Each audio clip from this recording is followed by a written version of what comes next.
Hey guys, what's up? It's Behind the Badge, your friendly gaming police officer. In today's video, I'm reviewing and ranking each melee spec in the game based on my own opinions and experiences that I've had playing the level 120 servers. I hope you enjoy the video and stay tuned, and don't forget to subscribe and like the video.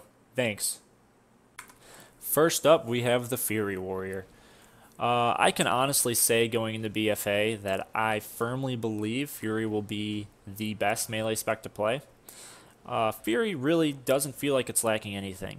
The raw single target damage output is there, the AOE damage is there, you have your utility, so I can see Fury being competitive for Mythic Plus and being competitive for rating as well. Fury honestly isn't missing anything. People were saying the global cooldown changes did affect Fury, but I honestly don't see it, and a lot of other people don't see it either. It feels like nothing's missing. The class is super fun, it's super easy to pick up, and the damage is there.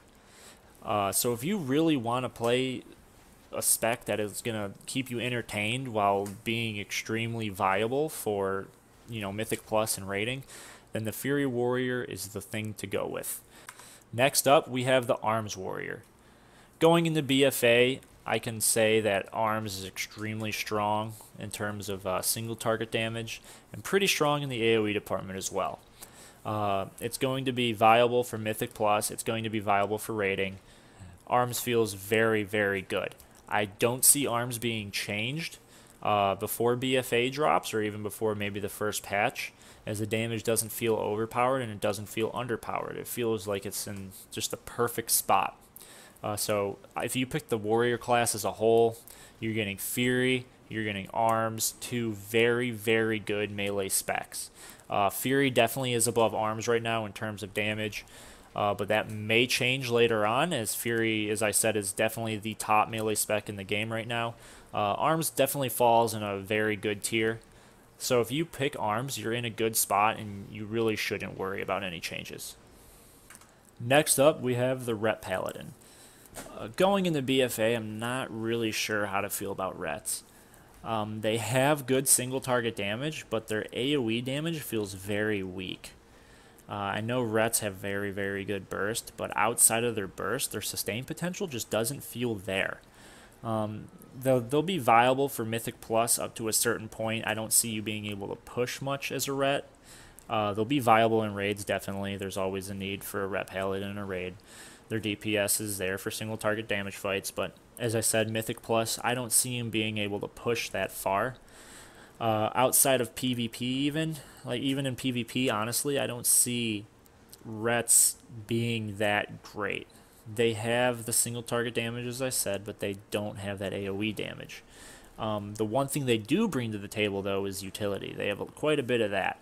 So if you pick a Ret Paladin, just be warned that their AoE damage really doesn't feel that good, and some Mythic Plus push groups may not want you because of that.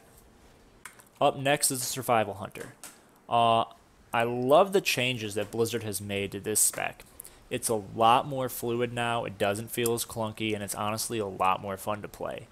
The spec feels very good in terms of AoE and single target damage. They're sort of equal with each other. And honestly, I don't see much getting changed going into BFA except for maybe a slight damage buff, but they're definitely going to be viable for Mythic Plus pushing, and they're going to be viable for raids. There's really not much that I don't see a Survival Hunter not being able to do, because they still bring that utility to your team, and they still bring that damage output, and it's a very fun spec to play. So if you pick a Survival Hunter, I believe you're going to be in an alright spot to be able to do what you want in terms of PvE, and even PvP if you feel like it, because the spec, as I said, just feels great as a whole. Up next is the Outlaw Rogue. Outlaw, going into BFA, extremely strong. There's honestly nothing different I could say about the spec. Its single target is just insane. Its AoE is just insane. The changes that they've done to the spec as a whole have just made it extremely strong. It still has that RNG aspect to it with Roll the Bones, but the other changes just completely neglect that, and like everything that caused Outlaw to not feel strong. It has the AOE damage. It has the single target damage. It has all the utility a rogue offers. So for Mythic Plus pushing and raids for sure, there's going to be really nothing else that beats it. Honestly, it's going to probably be on par with Fury. The spec just feels great. It is extremely strong. And honestly, going into BFA, I could see it being toned down a little bit. So if you pick the Outlaw Rogue, you're going to be in for a lot of fun. A lot of teams are going to want you. Next up, the Assassination Rogue. Going into BFA, I can say Assassination feels very good. The single target damage is there. The AOE is there. Not quite as much as Outlaw, but it's still there. It's a very sustained felt class. It still offers the same utility as a rogue and everything like that. So I can say Assassination will be very good for Mythic Plus and also rating. And a few more changes they have added. They've sort of added like an execute ability, and then Mutilate has a 25% chance to make that free. No energy cost, usable at any HP of your enemy. And then they've also changed the mastery, so it's poisons and bleeds now. So if you really want to go for a dot build with stacking mastery, it's a completely viable option. Assassination just feels very, very good. Next up, we have the Windwalker Monk. Going in the BFA, Windwalker feels extremely strong. The single target damage is awesome. The AoE damage is even better. So for Mythic Plus pushing, you're going to have a good time.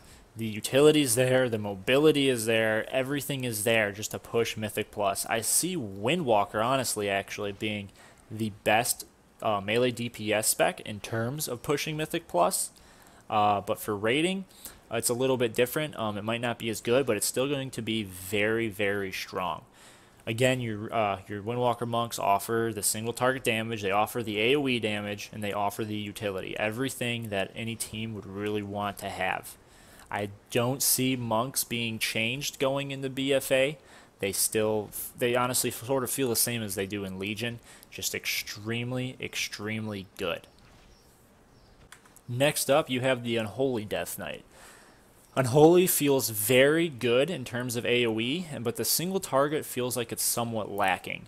It's definitely going to be viable for raiding, but I'm not really sure how viable Unholy will be for Mythic Plus pushing.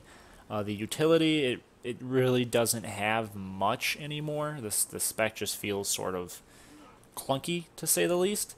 It's not really as fluid as it was in Legion. You're sort of losing, all your artifact talents and things like that.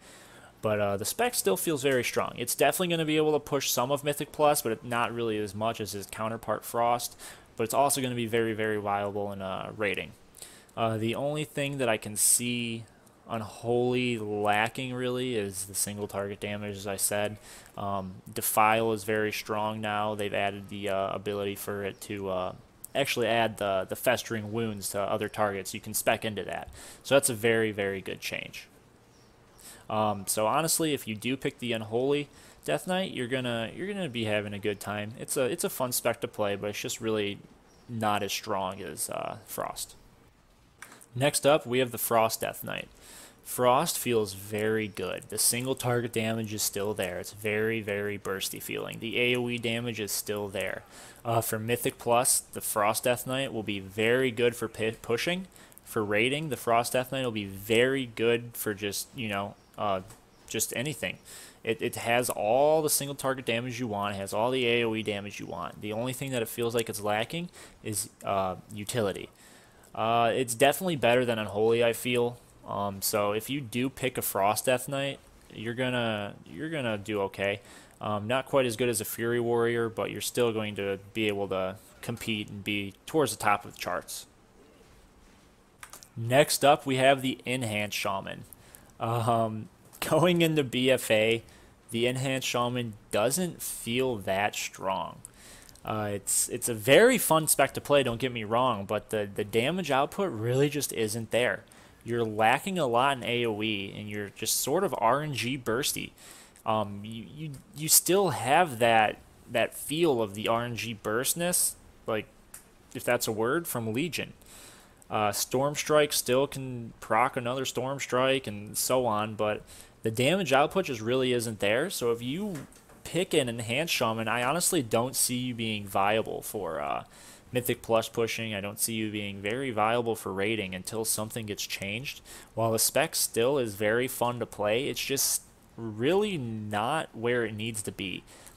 Enhance definitely needs to be tuned, and it needs a buff.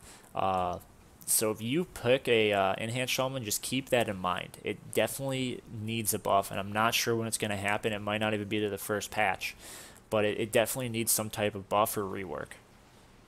Next up, we have the Havoc Demon Hunter. Demon Hunter feels very strong. It has good single target. It has good AOE. But the spec doesn't feel nearly as strong as it was in Legion. It feels okay. It feels par. It doesn't feel subpar, but it's definitely not up there with some of the other melee specs. The thing that I really feel like Demon Hunters are lacking right now is just raw damage output and some utility for more so the team than themselves.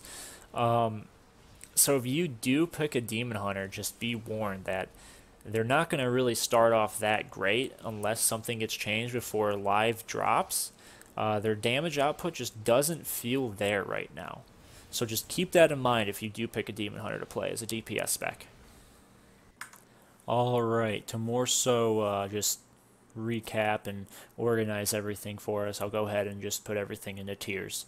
So for S tier, we have the Fury Warrior and Outlaw Rogue. A tier, we have the Windwalker Monk, Frost Death Knight, and Arms Warrior. B tier, we have the Unholy Death Knight, Assassination Rogue, and Havoc Demon Hunter. C tier, we have the Sub Rogue, the Survival Hunter. And D tier, we have the Enhanced Shaman, Feral Druid, and Ret Paladin. I don't list an F tier or anything lower than that because honestly everything can change and everything sort of is viable in its own aspect.